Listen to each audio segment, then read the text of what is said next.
Start.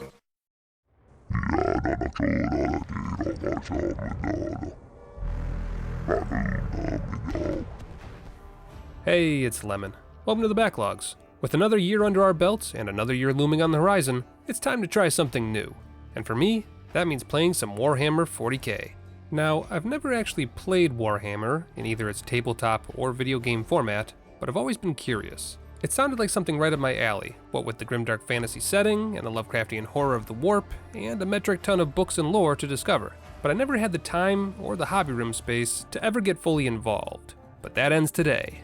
No longer can I stand on the precipice looking into the abyss, because when you look into the abyss looks back, and offers you a sponsorship, apparently. A big thank you to Owlcat Games for sponsoring today's video, and pushing me into the murky depths that is Warhammer's world. It's fine, it's not like I needed what little free time I had anyway. I'm sure I can take a little extra time to... Oh, that's gonna be a problem. Right, buckle in everyone, we're in for a wild ride, because today, we're gonna find out. Can you beat Warhammer 40K, Rogue Trader, with one unit? Before we dive in headfirst, a quick note. Despite already having more than 100 hours of gameplay, Rogue Trader actually launched a DLC back in September that has another 15 hours of gameplay and a new companion as well. And yes, you can romance them. Because in a universe where darkness and death reign supreme, who wouldn't want to romance a death cult assassin? I'm getting some mixed signals here. But sure, why not? Flick that switch. What's another 15 hours of content? We also need to choose our difficulty level. By the looks of things, you can customize the entire experience, which is great to see for those of us who love a challenge, but think that one or two mechanics feel a bit unbalanced. It also looks like higher difficulties actually come into play as the game progresses, which is pretty cool to see. Most games just beat you over the head with unfair balance right out the gate. In any case, I don't know what half of these things even mean, so we're just gonna choose normal, since that's probably the intended experience. And now, one of the most important choices will make the entire run. What kind of character are we gonna play? Obviously we're gonna make a custom character, because I'm not stupid. And from here, we get to pick our character's appearance and portrait. There's some really evocative people in this lineup, but this one just speaks to me. Now, just because you pick a specific portrait doesn't mean your character can't be customized. There's all sorts of dials and options to choose from, all of which are purely cosmetic, so have at it. Ooh, there's some augmentations in here as well. There is no strength in flesh, only weakness. Maybe we don't go full robot right from the get-go. Besides, there's no better way to learn how absolutely bonkers this universe is than by playing as a basic human. Oh, look, we get to pick voices. A new note in discordant melody. Gonna be one of those games, huh? But after picking what could be considered the most normal of the voices on the list, it's time to pick our homeworld. Each world gives you a feature, a list of starting attributes, and a list of talents that you'll be able to pick from as you level up. And it's right about here that I realized I wasn't playing baby's first RPG. This game is crunchy, and stuffed so full of systems and math that it's a bit overwhelming starting out. Thankfully, right-clicking on any highlighted word will give you a full description of what that word means, whether it's based around lore, mechanics, or numbers. And there is certainly some numbers going on here. Hope you all remember the correct order of operations for mathematics, because hoo boy, this game does not pull its punches when it comes to giving you damage formulas. Let's see, multiply the 2 by the tough bonus first, then add 5. After several minutes of poring over my options, I decided to go with an Imperial world, since that removes all of the guesswork and equations and just lets you pick a single stat to dump plus 10 points into, which I immediately dumped into willpower. Why, you ask? Because having high willpower is going to boost my chosen origin into the stratosphere. There's plenty to choose from, all with boosts to certain modifiers, like how good you are at shooting guns, how easy it is for you to see traps, that kind of thing. But the origin that keeps leaping out at me is the Sanctioned Psyker, aka the wizards of this universe. That's right, magic is real, and it is absolutely wild how it works. Like most games that have magic in them, there are several schools to choose from. We've got Divination, which essentially makes you a little luckier with your rolls, Biomancy, which is a healer of sorts, Telepathy, which involves mind control more than anything else, Sanctic Powers, which are your holy smites and protection spells, and Pyromancy, as if you have to ask which one I chose. But it's not all fun and games when you're casting spells. Unlike other magic systems, there's a price to dabbling with forces outside of your control. Every time you use a Psyker ability, your character must reach into The warp. This realm of chaos and madness is all around us, and only a thin veil stands between us and the abyss. So naturally, when we start manifesting spells and abilities that ought not exist, we reach through the veil to make that happen, degrading it each and every time. Do it enough times, and psychic phenomena will start to occur. You know, horrifying visions, bad luck, stuff like that. Keep reaching into the void though, and you might trigger a peril of the warp. This has much more physical effects, like pushing characters, damaging those around you, or summoning demons. Wait, what? You know what? I'm sure it's fine. Let's just move on to picking our triumph. Basically, this is just some background about our character.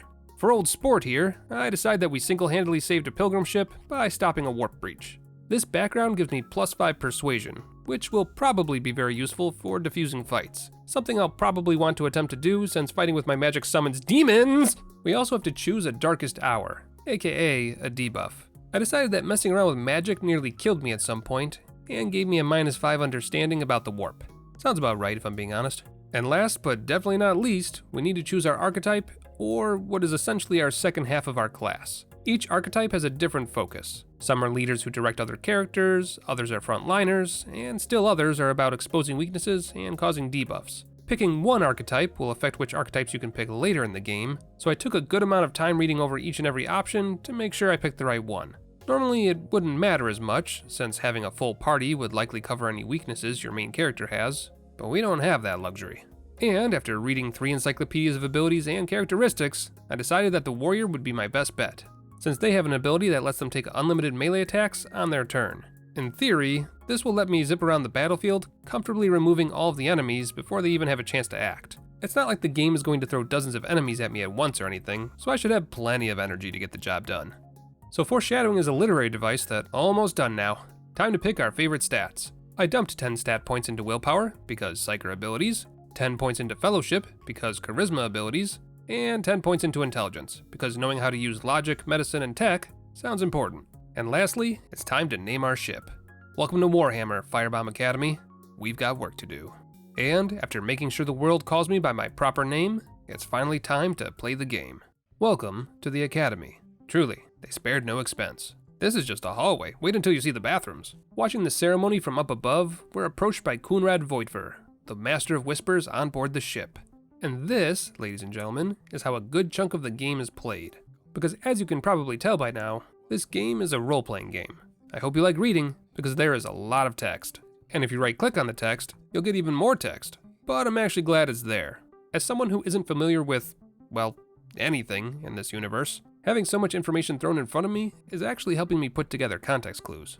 For example, let's learn about the God Emperor. He sounds important. Ah, okay, he's the one everyone keeps praying to. Got it. Most would be driven mad with despair if they knew the truth. So I have questions. I also found out that the Rogue Trader is actually an official title. Turns out they're pretty important, and are essentially an all-powerful scout sent out to continue exploring the universe. Good stuff. Speaking of good stuff, this game has voice acting. An excellent place for contemplation. One has the best view of the cathedral from here.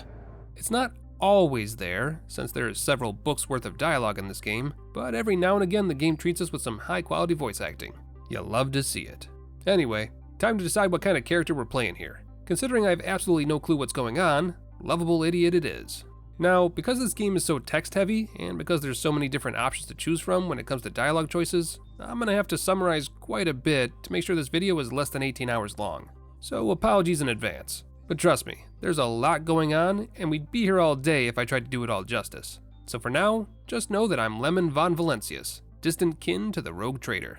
Why I'm here isn't clear just yet, but we've just been invited to talk to the Rogue Trader herself, so let's get going. Movement is simple enough. Use your WASDs to move the camera, Q and E to rotate it, and left click to move. Hold tab, and you'll see the interactable objects, loot, and NPC outlines. Oh, and lore. Lots and lots of lore. No time for any of that though. We've got to make our way to the Rogue Trader. A simple task. Or it would be, if the robot servants didn't start acting up. Alright, time for the second biggest part of the game, the combat. It's pretty self-explanatory. You have the initiative order on the left, with the number of enemies at the top, and the stats of the current player at the bottom. When it's my turn, we can move up to 6 squares, as indicated by our movement bar here, and use up to 4 action points with our abilities. As of right now, I can shoot my pistol, reload, cast Ignite, or charge an attack with a melee weapon. I obviously don't have a melee weapon, but the rest of those options are fair game. Very important to note though is the order of operations in this game.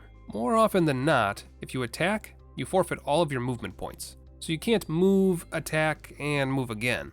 Also worth noting, you can't attack more than once in a turn unless you have an ability that says otherwise. We also have to deal with all sorts of other numbers, such as the chance that our attack will hit, whether it hits a single target or an entire area, and armor penetration. Alternatively, we can just ignore all of that and set some people on fire. Alright, not too shabby. Ignite does a nice bit of damage and sets the target on fire. Assuming they fail an agility check to stop burning, they'll take burn damage every turn. And after strategically running away to the far corners of the map to make sure that the servitor was never within melee range, while simultaneously setting him on fire every round, Coonrad decides that I'm taking too long and steals my kill. Rude, but fair. Fire doesn't seem to work too well against machines. But after sprinting my way through a few more ship hallways, I finally arrive at the meeting I was supposed to be at 30 minutes ago. Looks like the rogue trader has been giving everyone here some hypothetical logic puzzles, asking what we would do if we were given a planet rich with resources that refused to be harvested. Judging by the answers available to me, the game made several skill checks and determined that I know more than the average person and can answer in kind. But I can also just answer without the additional knowledge. Ah, there it is. Just the answer I was looking for.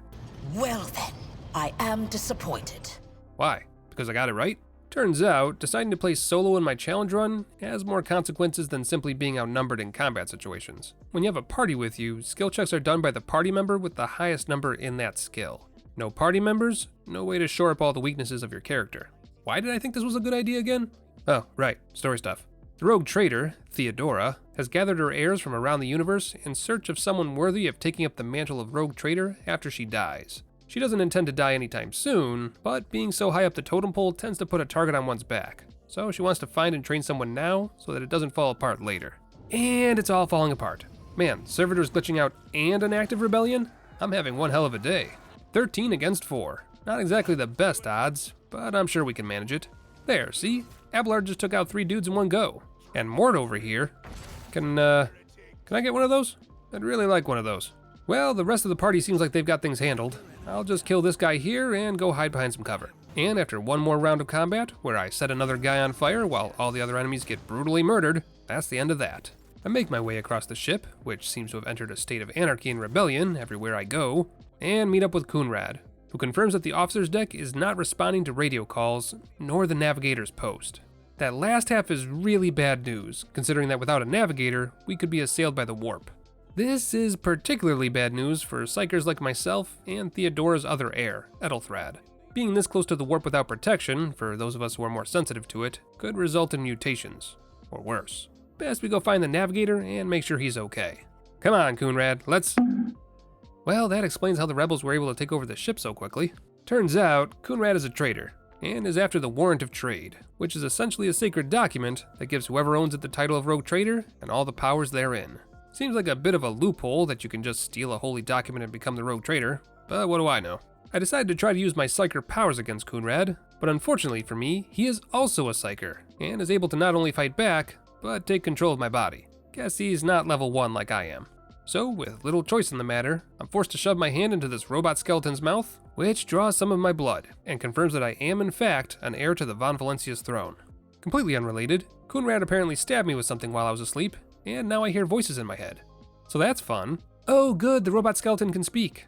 Why yes. Yes, I do require assistance.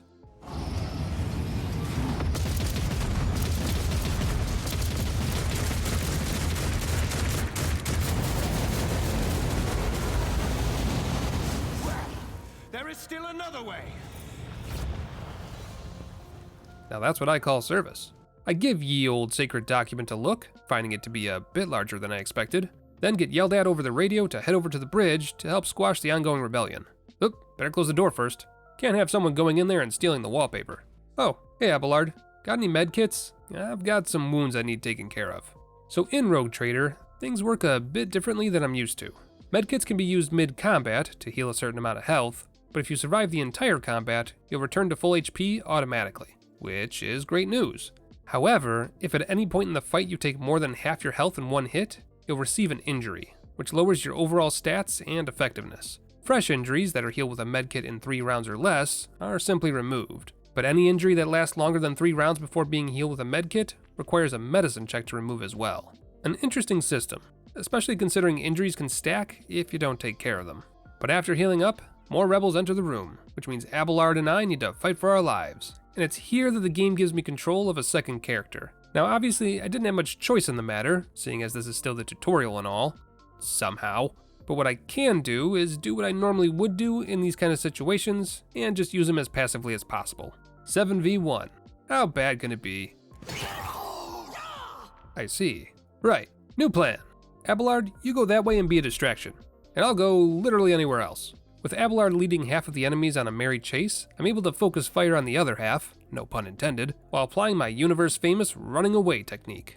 And, after burning down half of my enemies, Abelard serves his purpose and dies in a dark corner, leaving me to pick up the pieces. Which I almost botched because someone thought it'd be a fun idea to make the fast forward button and skip turn button the same key. And yeah, I can change the key bindings or change the settings so that combat is always fast forwarded, but still.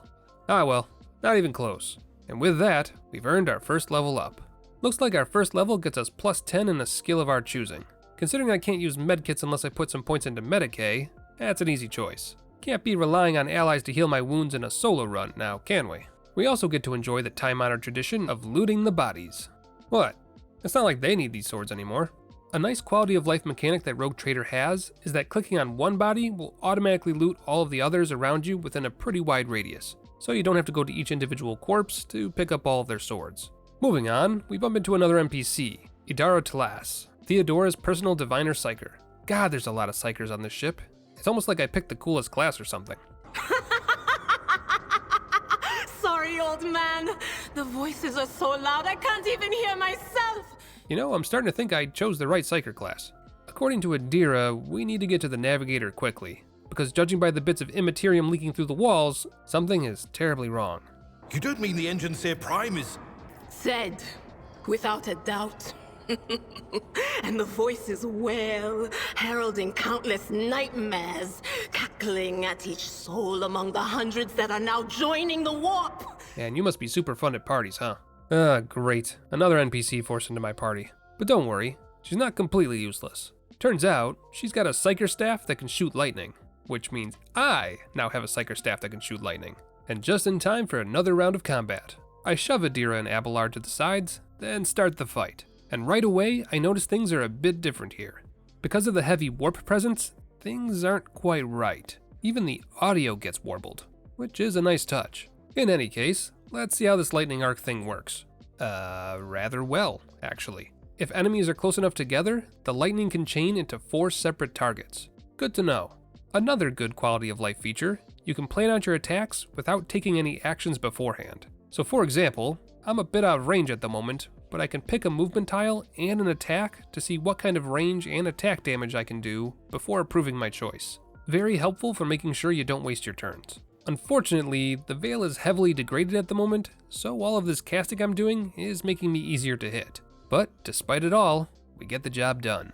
Hey, you still alive in there? Fall to your knees, mortals, and behold the final dawn. Yeah, no, I don't think he's doing too well. We should probably hurry. Down another hallway where we meet another NPC that's about to be forced into my party. Argenta, a warrior of the Adepta Sororitas. If that meant nothing to you, don't worry, I'm right there with you. All we need to know is that she's big, bad, and yondir for the God Emperor. I cannot wait to rain righteous fire down upon each and every heretic. Oh yeah, she's also really hard to talk to. Very much a shoot first and deem everyone a heretic later kind of gal. But she does have some medkits on her, so we'll be taking that from her righteous pockets. I fight my way through another batch of bandits, who were supposed to help me learn how to use Sister Argenta, blow open the doors to the ship's bridge, find a helmet that gives me 5% more armor, then get to level 3, where I get the Endure skill. This skill reduces all incoming damage by 1 and gives me 10 temporary HP. Very nice. And it looks like we're gonna need that extra health because we suddenly find ourselves surrounded by fire. Fire that someone, or something, just walked straight through. Are you lost, my heir? Very much so, both physically and plot-wise. Apparently, Theodora, quotation marks implied, is offering me a way through the flames and a weapon to defeat my enemies. The rest of my party has differing opinions though. Argenta wants me to be faithful, Idira is all about taking quote-unquote Theodora up on her offer, and Abelard wants me to help the survivors that are with us out of the flames. And it's here that we get to learn about a new mechanic, the conviction system. There are 3 paths, dogmatic, heretical, and iconoclast. Dogmatic choices tend to put heavy amounts of faith in the God Emperor and his teachings, heretical choices tend to be very chaotic evil, and iconoclast choices are usually centered around helping the most people possible. Seeing as we're playing as the average Joe, I decided that the normal human response was the correct one, and decided to help the people get off the bridge and find another way past the flames. Turns out, I was able to make a second bridge by shooting a precarious pillar nearby. Problem solved, and with that, we can enter the final battle of the tutorial. In an interesting turn of events, the people I saved are right behind me, ready to take orders and help in the upcoming fight. Something tells me that had I chosen one of the other two options, it would have been a different outcome. Neat. We also get different bonuses depending on what convictions we choose as well.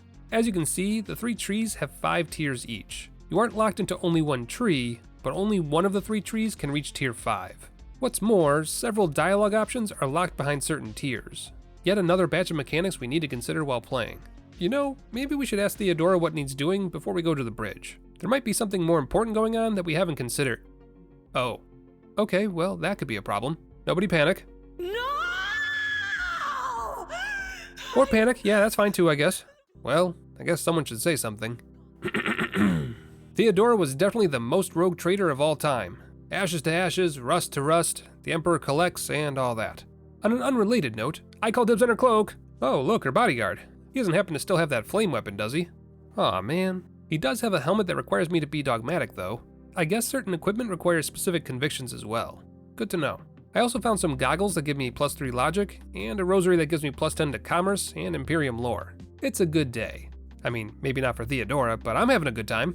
I blast my way through the enemies that come running into the room, watching Abelard get killed for a second time while I do so, then finish off the last of the baddies. Unfortunately, no matter how hard I try to kill the NPCs, they keep reviving at the end of battles, albeit with serious wounds. Ah well, can't say I didn't try.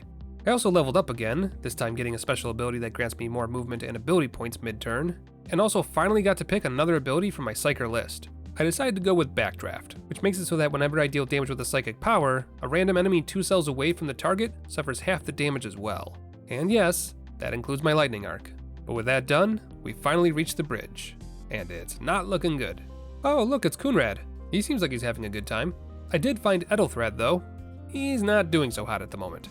He's bleeding out a bit, and due to his inability to focus, is actively mutating from the warp. But with some kind words and my +20 charisma, he's back up and at him. Hey Ethelthrad, I know you're excited to kill him, but maybe don't stand on the sacrificial circle.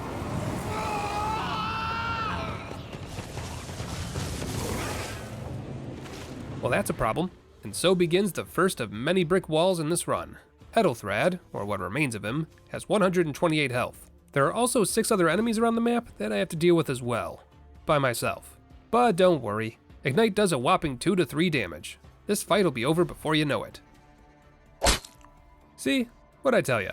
So let's talk about this fight. Not only does this damn beastie have way too much health for one person, but he also hits like a truck. And if that weren't bad enough, he can also spit poisonous goo, making entire swaths of the map into danger zones. Combine that with the fact that I can't do very much damage, and we've got a real problem.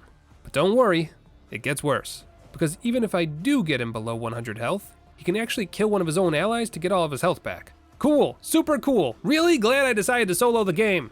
I tried so many different ideas. I tried reloading a save to change some of my skills, tried throwing my party members in harm's way, nothing. I don't think I ever knocked him below 90 health. So with that, it's time for desperate measures. I started completely over. And now that I have a better grasp of this world and the horrors it contains, it's clear to me that the average Joe simply doesn't have a chance. The Emperor protects. As far as my new character goes, I only made 2 subtle changes. I picked the Telepath Psyker instead of the Pyromancer, and I picked the Operative Archetype instead of the Warrior. My reasoning was simple. The Telepath Psyker starts with a much stronger spell, and the Operative Archetype gets the Analyze Enemies feature and a sniper rifle from the word go. Analyze Enemies adds what are called exploits onto a target. There's a lot of math involved, but all you need to know is that if an enemy has the exploit debuff, they take significantly more damage. And more importantly, this debuff stacks, so I can make an enemy easier and easier to kill. As for my new spell, it's called Psychic Shriek. It doesn't set enemies on fire like Ignite does, so I lose the status effect damage I love so much, but it does do a lot more damage up front, so it's definitely better in the short run. As for my new weapon, it's much better than what my last character was working with. Not only does it do more damage, but it also has an effective range of 15, with a maximum range of 30. Our hit and run strategy just got an upgrade. My sniper also has a 30% chance of shooting through an enemy and hitting another enemy behind them. So, you know, that's cool, I guess. We rushed through the tutorial, making more or less the same choices, but then comes the flames. And once again, we are given a choice. This is it. This is my chance to prove my faith. For man cannot exist on bread alone, and the Emperor protects.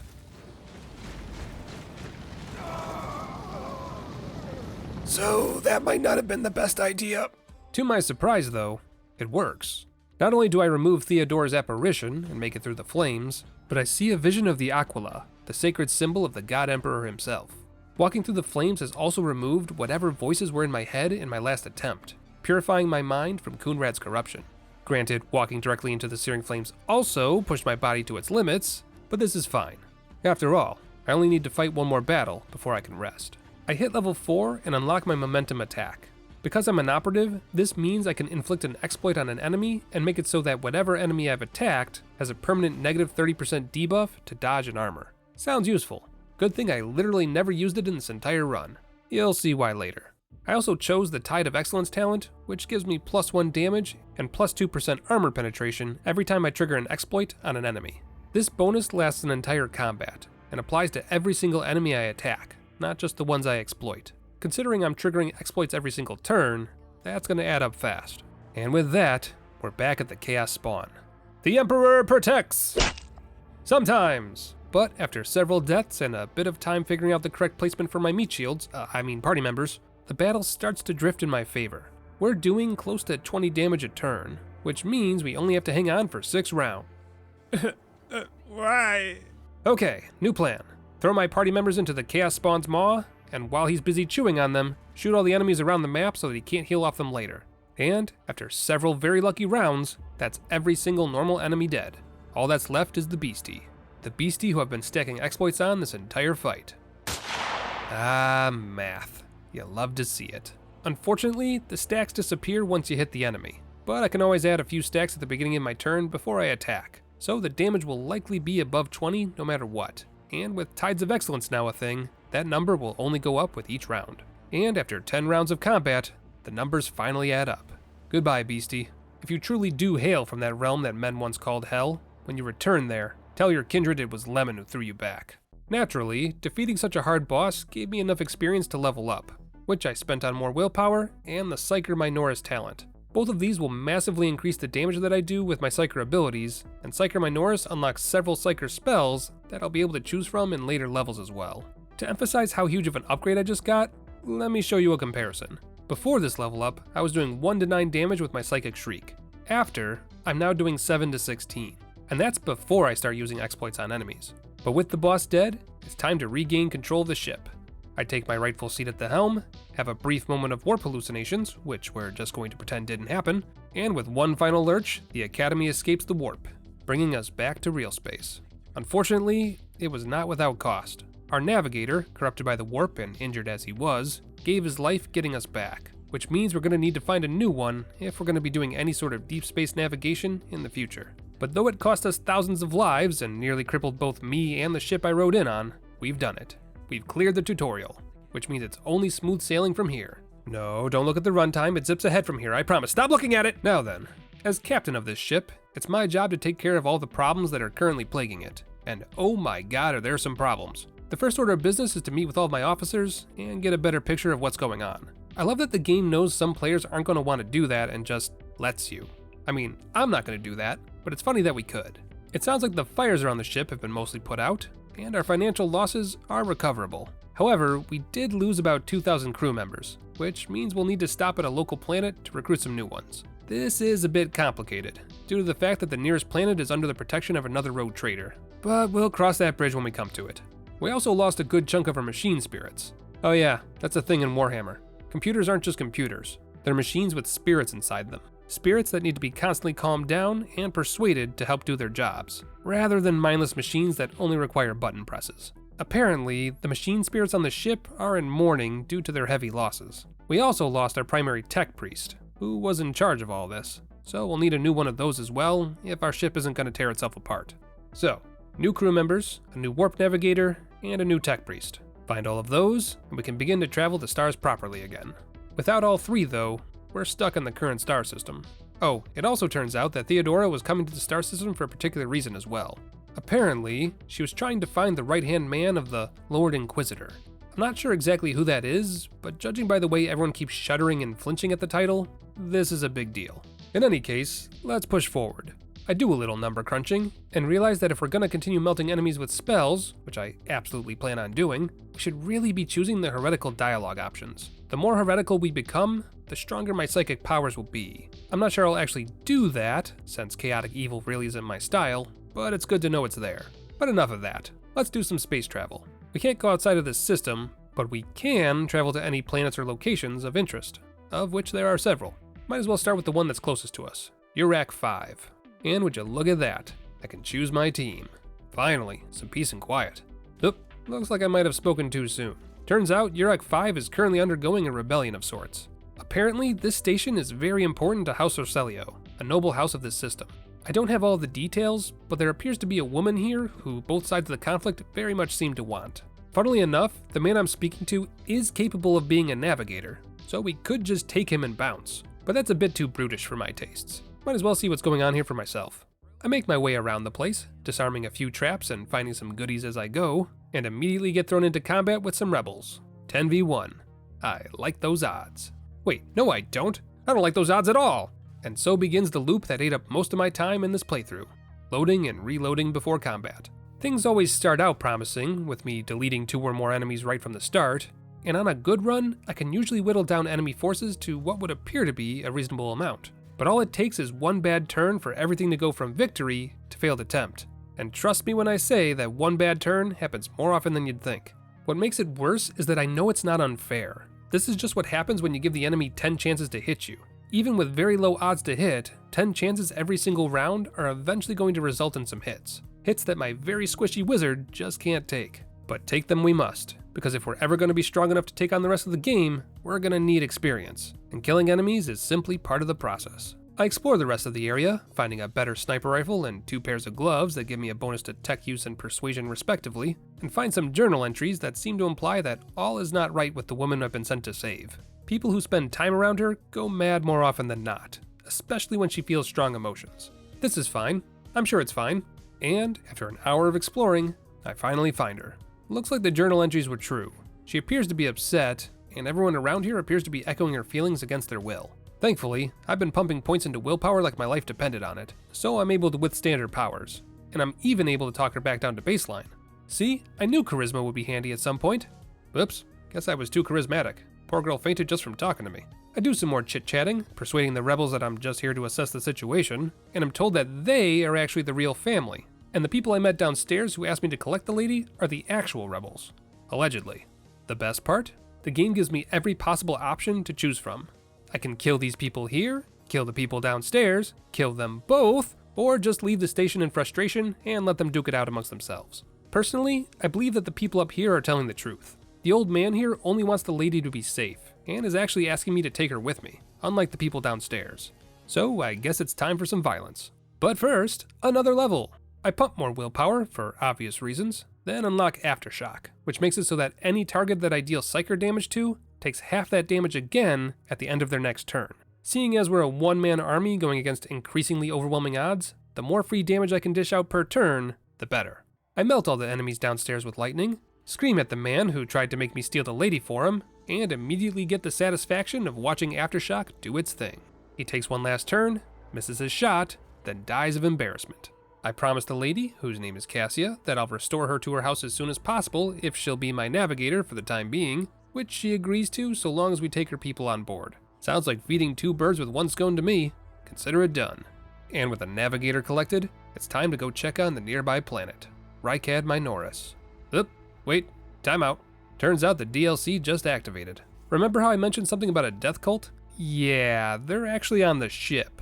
Turns out I had no idea how big this ship actually was. The Academy isn't just a few thousand people, it's tens of thousands. We are literally a small city floating around in space. So I guess it makes sense that I haven't heard of these death cultists until now. I decide that it would be best to keep the peace with the cult, known as the Bloodspun Web, and meet the new NPC, Cabela. She's intense. Apparently, the Web believe that the God Emperor sends them visions. Visions that tell them to kill people who are guilty, or will be in the future. Which sounds like some real Minority Report pre-crime to me. Not sure how I feel about that. However, according to my officers, there was a point in the ship's history where the ship got lost in the warp for 20 years. 20 years that decimated the ship with famine and disease. The blood-spun web was the only reason the ship wasn't overtaken by a hungry and unruly mob, and they've been respected on the ship ever since. Fine, keep your death cult. Another one would just pop up in its place if I removed it anyway, and there's no guarantee we'd have any control over the new one. Better to deal with the devil you know than the devil you don't. Anyway, back on track.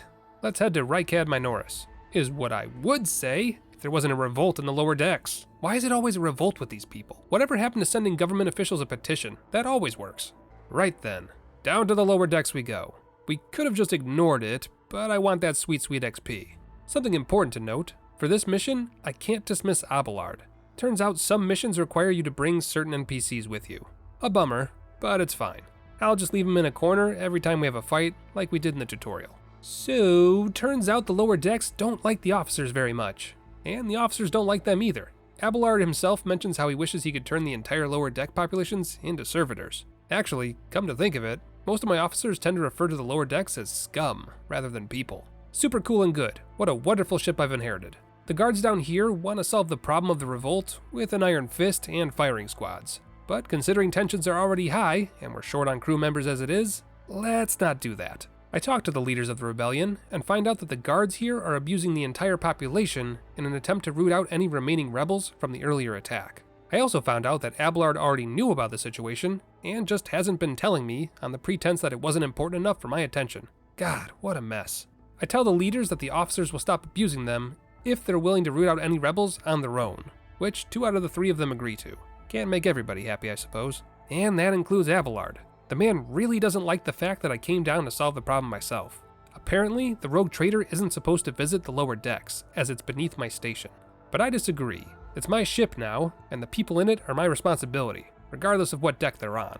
And considering the sad state of things on this ship as of late, I kinda wonder if maybe Theodora ignoring that fact wasn't the source of all of our current problems. So, with Abelard given something to think about for the next few days, can we finally move on to the main mission at hand? Of course we can't, because now we have to level up from all that talking we just did. I pumped some points into logic, because talking seems to be solving a lot of my problems as of late, then get to pick a new ability. Turns out, picking telepathy in the beginning of the game didn't lock me out of my beloved pyromancy. Finally, we can send our enemies back to the warp as nature intended, in an ever-mounting pile of ash. Alright, Rykad Minoris, let's get us some new crew members. Why is everything covered in battle scars? So, turns out, the order of operations I choose to do things in is actually important. Taking the time to collect a navigator and solve all the problems aboard my ship actually resulted in Rykad Minoris falling into chaos. Apparently, there's, you guessed it, some sort of rebellion going on here. And because I was late to the party, things aren't exactly going well. Well, time to do what we do best,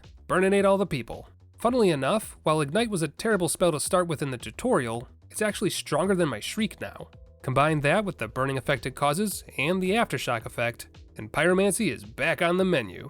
Thank the Emperor that's the case too, because the game is starting to throw me into situations where it's me against 14 enemies. That's a lot of bullets and melee attacks that I need to dodge each round. Well, you know the drill by now. Cook and book. Oh look, an entire column of enemies bearing down on me. Gosh, it sure would be a shame if I had lightning! How unfortunate. In other news, I found a tech priest. And while I'm not super excited about the game constantly taking away my ability to play solo, that is another problem solved. Oh, I also found grenades. A shame they were so hard to find, otherwise we could have done a grenade-only run, but hey, we'll take what we can get. Oh, I also leveled up again. This time, getting pain channeling. This talent makes it so that any excess damage I do when casting a spell sends the remaining damage to the closest nearby target, effectively making it so that I can attack multiple targets with single target spells if they do enough damage. Good stuff all around. I also unlocked the talent Backdraft again. This was the wrong choice in the last playthrough, but now that we've got some real power behind our spells, dealing half damage to another target is definitely worth our time.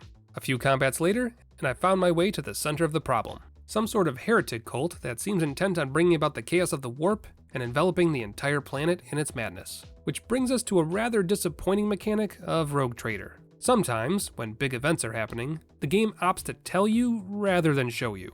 And I get it. Cutscenes and bombastic voice performances take time and money to make, and this game is big enough as it is. But it's still a bit of a bummer that I only get to read about how cool I am, instead of seeing it sometimes. In any case, the cult is using a giant magnifying glass to melt people's eyes, chanting something about seeing the final dawn, or something like that. But we can't have that. Time to shoot some fuel barrels and cultists. Just one tiny problem. The cultists are summoning demons. Great, good, love it. Thankfully, they're not as strong as the last demon we faced, but there is more of them, so I'm not exactly thrilled. But fight on we must. I use my Psyker powers to thin their ranks and reduce their numbers to something much more manageable. Oh god, why? They can do that? Well, the good news is that this particular Chaos Spawn doesn't seem to have the Devour ability, so any damage we do should stick. But finding out that cultists can turn into demons under the right circumstances was not something I wanted to learn today. Whew. Okay, let's not do that again. And after a mind-numbing puzzle that involves pressing a lot of buttons, I unlock a safe and find a charm that has me very excited. This charm makes it so that whenever I deal warp damage, the target also suffers burn damage. Very cool stuff. Editor's note, this is actually far less useful than I thought. Turns out warp damage is a specific damage type, and doesn't relate to Psyker spells in general. So I was actually better off holding on to my other amulet, which protected me from the horrors of the warp effect. Ah well, live and learn. Also worth noting, we seem to have reached the point where the game has taken off its gloves. Every single combat now has nearly 20 enemies, each with their own abilities that tend to buff their allies. Which wouldn't be a problem if I was playing normally and had a team of 6 with me. But because it's just me over here, it's taking several rounds of running and gunning to clear each fight. Also, while I'm thinking about it, I do have 2 other complaints about combat that I think carry over to a normal playthrough. The first problem I have is the callouts. Out my way! Let's get to it! Show me what you've got. I'm here, maggot. Maybe this wouldn't be so bad if I had a full team, since we'd likely be killing several targets in each round, but making it so that every single enemy delivers a voice line on their turn, every single time, is really freaking annoying. And it doesn't help that Rogue Trader seems to have only about 6 or 7 voice lines for enemies either. A man can only be called a maggot so many times before turning the voice volume down to 0. The second problem, though less apparent in this particular fight, is the camera angle. It's always this tilted pseudo top-down view, which is fine, but there's several times where this particular angle doesn't work very well.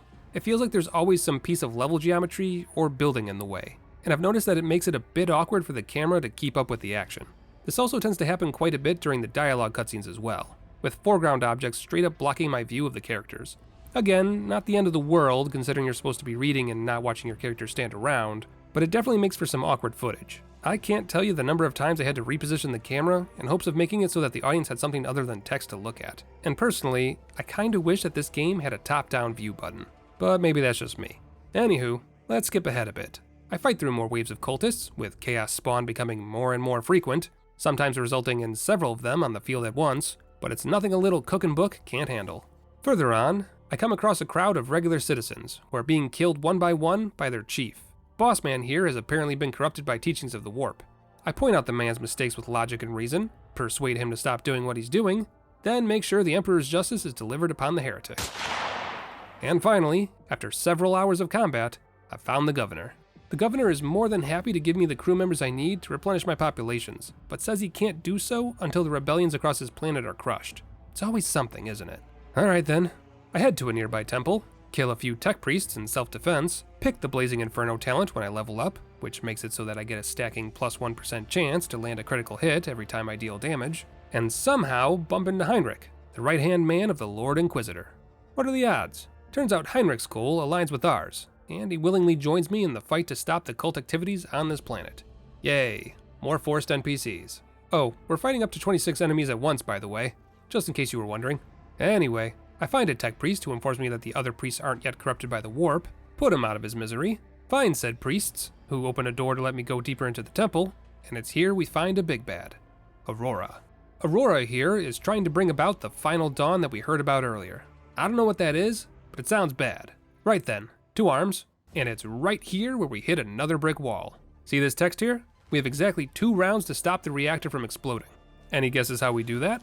Did you guess by killing the electro priests around the map? Because that's the answer. Not that I figured that out on my first go.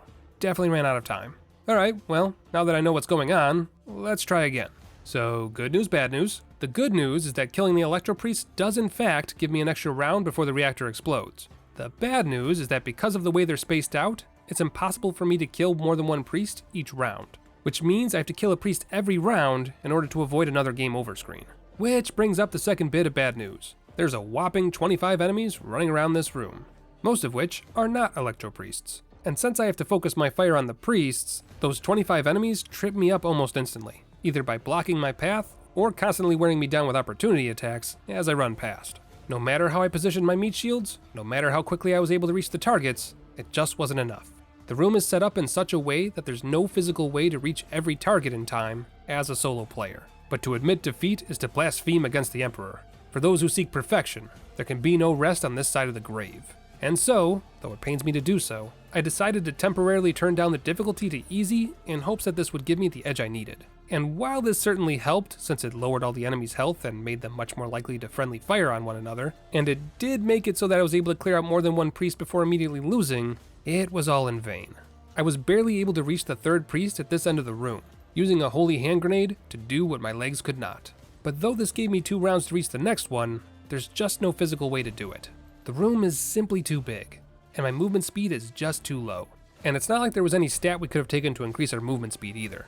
There is a skill that increases your movement by +2, but that's about it, and I'm doubtful that would have helped in this particular scenario. So, it is with a heavy heart that I must admit that no, you cannot beat Rogue Trader with only one character. Which is a shame, because we were really starting to cruise. But if we ignore the game's shenanigans and just squint our eyes for a round or 3, hey, look at that, mission accomplished. So weird that the game changed my character model to look like Heinrich for a second there, huh? In any case, Aurora panics and tries to cause the final dawn prematurely, which ends well for her. I change the difficulty back up to normal, then get 2 new abilities. The first is Firestorm, where any burning target can be made to explode and cause ignite damage to everyone around them. And the other is Second Sight, which increases the range of all of my spells by 3 tiles. Both of which would have been really helpful a minute ago, but I digress. So, with the cult disbanded, all is well on the planet once again. The governor gives me my people and wants to throw a parade in my honor. Sure, why not? You know, this is nice. Finally, someone recognizes the bullshit that I've had to put up with. It's a little soured by the fact that we're dragging Aurora's corpse behind the tank, but hey, every float can't be a winner. You know, I knew we should have just burned the body. And before you can say, I told you so, my parade is now a slaughtering ground. See this? This is why we can't have nice things. And so we learn the meaning of the final dawn. I'm not sure how they managed it, but the cult's ritual appears to have swallowed the system's sun. That's a problem. What's more, the entire surface is now being consumed by the warp. Ghosts are appearing out of nowhere, the void is spewing through the cracks in the sidewalk, and cultists and demons are everywhere. You know what? I think it's time to leave this godforsaken planet. I level up and gain Psychic Barrage, which makes it so that all of my spells that hit targets that are 6 tiles away deal even more damage, kill even more cultists and demons, then level up again, this time picking Psyker Majoris to increase my Psyker damage across the board and unlock even more spells to choose from later. And naturally, as I was about to escape the planet, another big bad appeared. You thought you had killed Aurora, false believers. Trip, for I am Aurora. I am the herald of change. Behold the final dawn, and die! Well, you seem fun. So several problems. Problem number 1, Aurora 2.0 has 268 health. Not great. Problem number 2, Aurora can kick me prone, which not only does damage and pushes me out of cover, but actually completely skips my next turn. So I just have to sit there and watch as I get shot by every single enemy on the map. Solution? Hide in the corner and pray. Pray like you've never prayed before. With any luck, Aurora won't be able to reach you in the single turn due to the awkward level geometry. Fun fact, did you know you could kill yourself with magic? Turns out Lightning Arc is more than happy to use you as one of the 4 targets. The more you know. But after a few resets, I finally get lucky and have the perfect setup. Using momentum, I cast Lightning Arc, doing massive damage to Aurora and killing everyone around him. Then I cast Ignite to do even more damage and push him into phase 2. But Lemon, I thought you said you could only attack once per turn. Normally, yes, but if you fill up this bar here by killing enemies and pushing the tide of battle in your favor, you can use special momentum attacks. Normally, that would be the melee attack I unlocked back at level 4. Remember? No? Yeah, me neither, because I never used melee weapons, and it never came up. But now that I have a staff that lets me use Lightning Arc with momentum, and not just melee attacks, I can now use 2 attacks in a turn. But don't get too excited, you can only do it once every battle. In Aurora's second phase, he summons another batch of enemies to get in my way while he tries to blow up the remaining ships, stranding me on this doomed planet. which means it's time to blast through enemies as fast as I can. And, with one well-placed firestorm, take out Aurora once and for all. Alright, that's enough of that. Get me off this planet. I want to go home. But there's no time for bubble baths and soft pillows just yet. My officers are urging me to decide what to do with Rykad Minoris. We can try to save whatever citizens are left down there before they're corrupted by the warp or killed by the thousands of demons pouring into the streets, ignore the planet altogether and get the hell out of here, or the dogmatic and therefore only correct option available to us, nuke the planet from orbit. It's the only way to be sure. And with that, we've finally completed Chapter 1. Wait, how many chapters are in this game? What do you mean there's 5? Okay, no, I have to stop. The run failed several hours ago, Christmas is right around the corner, I haven't wrapped any presents, and I'm pushing the limits of my free time as it is. I haven't even covered half of the mechanics in this game either. There's spaceship combat, which is exactly what you'd think it'd be like, what with the boosting of shields, hard to starboards, and fire at wills. Politicking and rumor mongering, where you constantly make choices that will decide which houses of the Imperium are with you and which are trying to secretly stab you in the back. And the universal traversal system, where you have to decide between spending precious navigator points to make paths easier, or risk getting consumed by the warp. And we haven't even scratched the surface when it comes to dealing with your party. Everybody has their own stuff going on, and none of it feels trivial. I've got Cassia over here accidentally causing deaths left and right. I can't just ignore this. Why is this game so big? I've got quests upon quests piling up over here, and each one feels too important to ignore.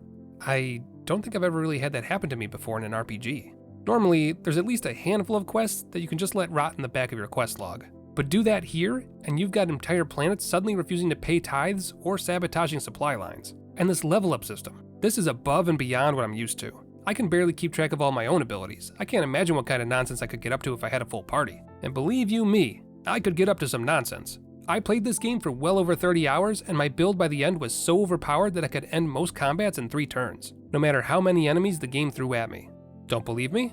Well, if you level up your operator into an executioner, you unlock the Carnival of Misery skill, which makes it so that all damage over time effects are doubled. Combine that with its upgraded version, which sets literally every enemy in combat on fire, bleeds them and poisons them with a single click, and combine that with Inflame, which makes burning damage do even more damage, which is actually doubled by the Carnival, then combine that with several skills that make everyone who witnesses you use Psyker Magic take several debuffs and additional damage just for standing too close to you, and you can watch the initiative order drop from 15 enemies to 8, then let the afterburn damage kill all but the most hardy enemies on the field. From 15 to 2 enemies in a single turn. And this isn't even min-maxed, this is just me goofing around. Imagine a full party. No, wait, imagine a party of 6 Psykers. Oh my god, the book club potential. You could do it too, because this game actually has 6-player co-op. You and 5 of your friends, setting the universe on fire 1 planet at a time. It's the little things in life. There's just so much to explore. So many different planets, so many derelict space stations, so many industrial factories. And they're all full of lore, loot, and enemies. And it's not all just rebels either. I know I joked about it a bit throughout the video, because there is a metric fuck ton of unrest going on in this universe, but there's all sorts of unique landscapes and enemies in the game as well. Like these Laceraks, or these Space Elves, who are all about murder, and hilariously call human beings monkeys. Oh right, sorry, monkeys. I wish we could keep going. And to be fair, I did press on for another dozen hours or so, out of sheer morbid curiosity. Because this game definitely got its claws in me, and it got them in deep. Maybe in the future, we'll revisit it with another challenge run when I'm not pressed for time. But today is not that day. Today, we must admit that this game is simply too big for one video, and that the run did in fact fail back with those damn Electro Priests. But what if? What if there was another way to claim victory from the clutches of defeat? Well, turns out, there is. If I reload my save, all the way back at the end of the tutorial, you can actually refuse to become the Rogue Trader. Abelard does his best to convince you that you don't have a choice, and that it's more dangerous to refuse the title than not, since you are now known to be the rightful heir to the Von Valencia's bloodline, but ironically, as the rightful heir, he has no choice but to obey you, which means you can tell him to drop you off on the nearest planet, and leave the Von Valencia's dynasty to whatever fate it will suffer without your leadership. And there you have it, Rogue Trader beaten with only 1 unit. Sort of. The ship drops you off on the nearest planet, and you're free to live the rest of your life as you see fit. Where'd they drop us off anyway? Oh. Anywho, another big thank you to Owlcat Games for sponsoring today's video and introducing me to the Warhammer universe. I have a strange feeling I have a lot more Warhammer in my future. Call it a hunch. And if you liked what you saw and want to play the game for yourself, you can use my link in the description or pinned comment down below to buy the game on Steam. It's actually on sale for a limited time, so there's no better time to honor the Imperium. But other than that, that's all I've got. Take care of yourselves, be good to one another, and I'll see you all again soon.